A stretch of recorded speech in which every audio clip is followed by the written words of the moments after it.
Bangsa Austronesia merupakan kebangsaan dari para pelaut terhebat dalam sejarah yang pertama kali memijakan kakinya di pinggir pantai Indonesia.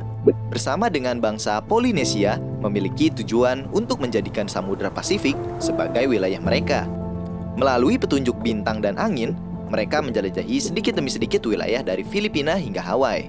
Mereka menemukan wilayah yang spesial, di mana pulau tersebut terbentuk dari letusan gunung dan letaknya berada di jalur perdagangan. Di mana tempat yang dimaksud tersebut adalah Pulau Jawa.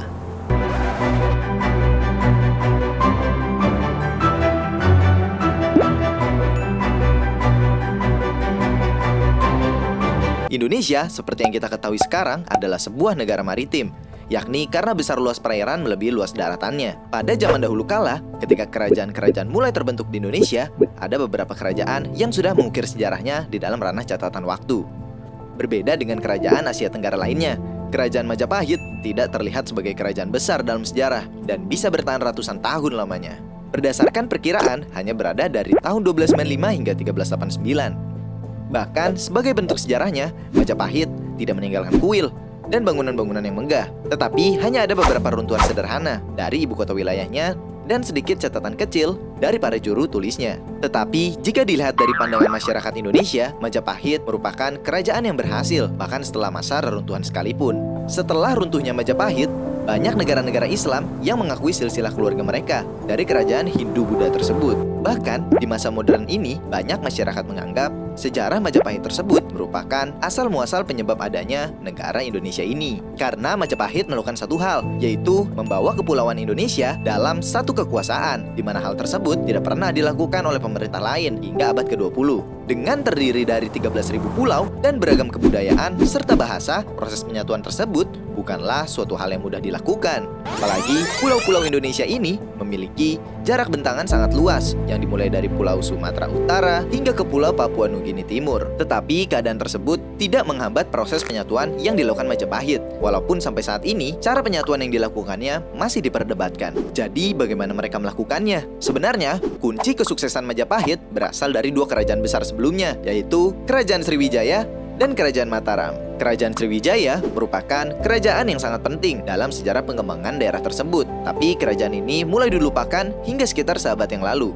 Sejarah keberadaannya pun mulai ditemukan melalui pengumpulan prasasti batu dan catatan sejarah Cina yang dilakukan para peneliti di awal abad ke-20. Dan diketahui bahwa kerajaan maritim yang makmur berada di Pulau Sumatera pada abad ke-7 hingga 14. Penguasa Sriwijaya adalah raja-raja laut yang memerintah kerajaan pesisir dan mengendalikan jalur perdagangan melalui Selat Malaka. Mereka meluncurkan armada kapal yang membawa produk Indonesia seperti emas, resin, kamper, beras, cendana, dan bumbu dari pulau di bagian timur ke pasar perdagangan di Cina dan India. Melalui hal tersebutlah negara Indonesia menjadi dikenal sebagai sebutan Pulau Rempah-Rempah, negeri yang penuh kekayaan tak terhingga dan benda-benda yang eksotis. Jauh sebelum terciptanya mesin teknologi pendingin, sesuatu hal akan dianggap berharga emas jika dapat mengawetkan daging ataupun menciptakan rasa di saat basi. Dan negara kepulauan ini juga memiliki satu-satunya sumber dan bumbu terlangka di dunia. Pada masa itu, satu sama lain dapat saling membunuh demi mendapatkannya. Bahkan di masa kolonial, orang-orang Belanda rela saling menyiksa, membunuh, dan memperbudak untuk mendapatkannya. Namun Sriwijaya lah yang menguasai semua akses atas rempah tersebut. Tapi perdagangan sudah lama menjadi bagian hidup di kepulauan ini. 2500 tahun sebelum Sriwijaya didirikan,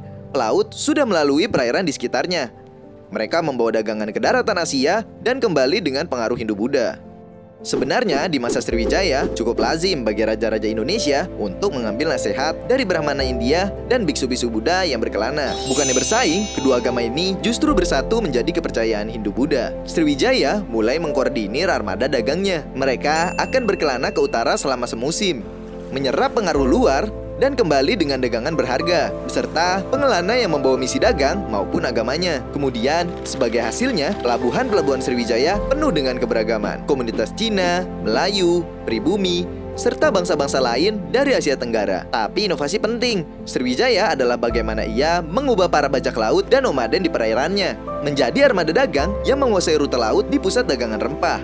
Bahkan mereka tidak peduli siapa yang menguasai perdagangan di pulau asli mereka, Sumatera.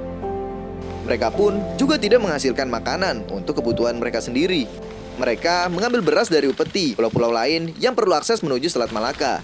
Karena memang rempah-rempah dan perdagangannya tersebut dianggap sangatlah penting dan sangat dibutuhkan untuk mengawetkan daging. Jadi Sriwijaya lah yang menguasai Kepulauan Rempah dengan menjadi penguasa air. Tapi ternyata di Pulau Jawa, sebelah tenggara Sumatera, juga terdapat Kerajaan Mataram, di mana juga merupakan kerajaan yang menjadi penguasa air, yaitu air tawar. Sehingga Mataram menjadi sekutu Sriwijaya di bagian darat. Tanpa kita ketahui apakah keberadaan mereka sama atau tidak.